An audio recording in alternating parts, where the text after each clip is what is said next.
బేహద్ పరం మహాశాంతి బేహద్ ఆత్మిక పరివారములకు ఆత్మిక సోదరి సోదరులకు బాపూజీ దశరథ్ భాయ్ పటేల్ తెలుగు ఛానల్కు స్వాగతం. ఆత్మ ఎన్ని రకాలుగా ఉంటుంది, అది ఎలాగా అనేటువంటి దానికి బాపూజీ చెప్తూ ఉన్నారు. ఆత్మ అనేక రకాలుగా ఉంటుంది. ఆత్మ స్వభావంలో, రూపంలో మరియు శక్తిలో కూడా వేరువేరుగా ఉంటుంది. ఉదాహరణకు మనుష్యాత్మ, దేవాత్మ, పరమాత్మ, పాపాత్మ, జీవాత్మ అంటూ ఉంటారు. 84 లక్షల యోనుల్లో వివిధ రకాలుగా ఆత్మలు జన్మ మరణ చక్రంలోకి జీవాత్మలు వస్తూ ఉంటాయి.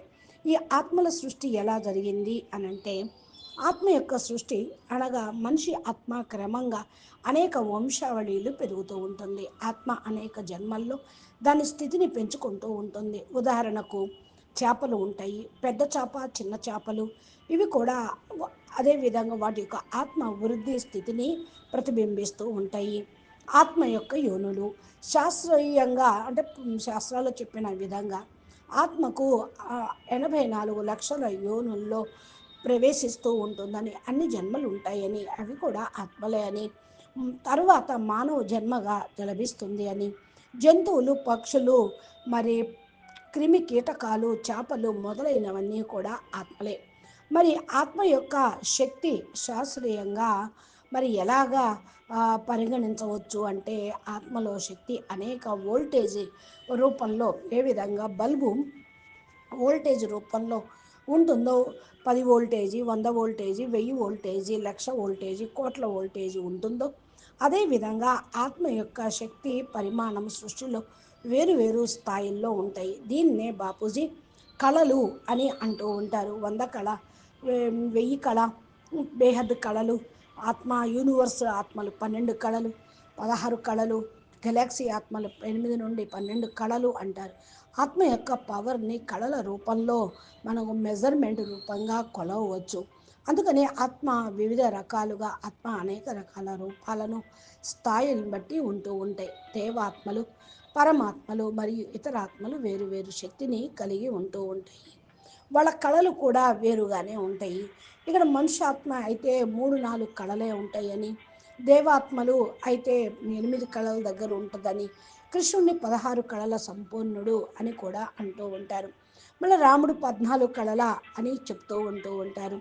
అదేవిధంగా పరమాత్మ అంటే పరం ఆత్మ అని అర్థం. అంటే అతీతమైన గొప్ప ఆత్మ, పరం లైట్ తోటి రచించబడిన ఆత్మ, పరంపిత అని అందుకే పిలుస్తూ ఉంటారు. పరంపిత ఒక్కడే, అనేక మంది ఉండటానికి వీల్లేదు. ఎక్కడ ఎప్పటికీ కూడా పరంపిత అనేవారు మారరు. బేహద్ పరంపిత అంటారు. పరం ఆత్మ సృష్టి మొత్తాన్ని రక్షించేవాడు. పరమాత్మలుగా దేవాత్మలుగాను సృష్టి అనేది జరిగింది. దేవాత్మలే ఆత్మలుగా మళ్ళా జరిగినాయి. అంటే ఇప్పుడు అనేక రకాలుగా ఆత్మలు ఉంటాయి అని తెలుసుకున్నాము. ఆత్మను సృష్టించేది పరమాత్మయే. ఆత్మ యొక్క శక్తి మరియు స్థాయి అనేక విధాలుగా ఉంటూ ఉంటాయి. కళలు మెజర్మెంట్స్ రూపంలో కొన్ని ఆత్మలు ఎక్కువ శక్తిని కలిగి ఉంటాయి, మరికొన్ని తక్కువ శక్తిని కలిగి ఉంటాయి. ఈ విధంగా అనేక వివిధ రకాల్లో ఆత్మలు జీవుల రూపంలో, దేవతల రూపంలో, మరి ఇతర స్థాయిల్లో కూడా ఉంటూ ఉంటాయి. అచ్చా, పరం శాంతి, నమస్తే, ధన్యవాదాలు. బాపూజీ దీని గురించి చాలా వీడియోలు అద్భుతంగా చెప్పినవి ఉన్నాయి.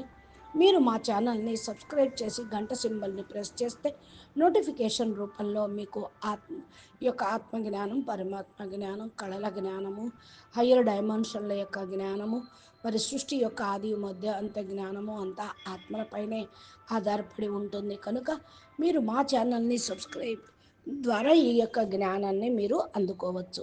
నమస్తే, ధన్యవాదాలు. మీకు ఈ వీడియో నచ్చినట్లయితే, ఆత్మజ్ఞానం కావాలి అనుకున్న వాళ్ళకు షేర్ చేయండి, మంచి కామెంట్ పెట్టండి, సేవ చేయండి. ఆత్మాసో పరమాత్మగా అవ్వటానికి పురుషార్థం కేవలం ఈ యొక్క మానవ జన్మలోనే లభిస్తుంది. మోక్షం పొందేది కూడా మానవాత్మే, జీవ జంతువులు కాదు. మానవాత్మ సర్వశ్రేష్టమైనది అని చెప్పబడుతూ ఉంటుంది. అచ్చ, నమస్తే.